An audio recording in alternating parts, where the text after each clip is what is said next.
บักคนงามหมวกกูโอเคหมวกกูโอเคดุมรถครับทุกทีกูเสร็จแล้วได้ครับแม่อีมันแค่แน่นอนกูเก่ง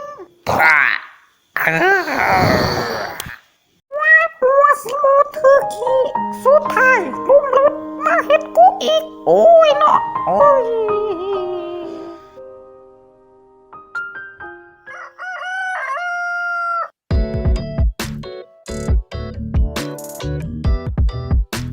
เป็นยังไงทุกคนบทเรียนที่สอนเมื่อวานนี้ทุกคนได้ใช้กับใครแล้ว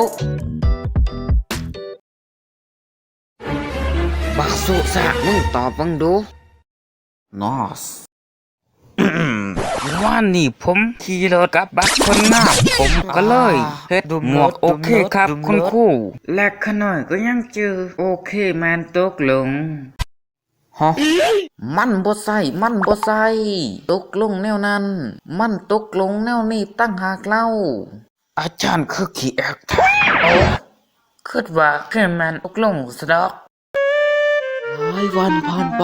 หัวของเราทนบ่ไหวจึงส่องหาผัวให้เล่าลูกของเฮาจะได้ผัวแนวใดเมื่อมันเป็นเส้นนั้นเอาแบบนี้ให้เจ้าไปบอกเสนาอำมาตย์ว่าให้หาสายหนุ่มรอเพื่อขอแต่งงานกับลูกสาวของพวกเราถ้าแต่งอ่อนได้ว่ากับผู้ชายคนไหนให้เตรียมตีของตีกองเพื่อแต่งดองได้เลยจะให้กูไปเสนาอำมาตย์เจ้าไปหาสายหนุ่มรอที่พอจะทำให้ลูกสาวของค่อยเว้านำได้โอ้ยพระเจ้าค่ะแม่นบ่ขั้นแม่นละเผาไป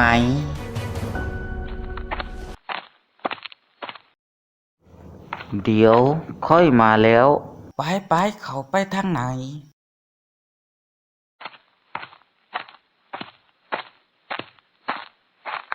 เข้ามาแม่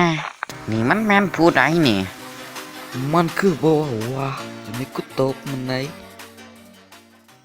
นี่วะคุณผู้สาวเดี๋ยวฉันจะร้องเพลงให้เจ้าฟังเด้อเพื่อเจ้าจะเว้านำกับค่อยฉันเป็นกาดเคยรักใครไม่เคยนอกใจ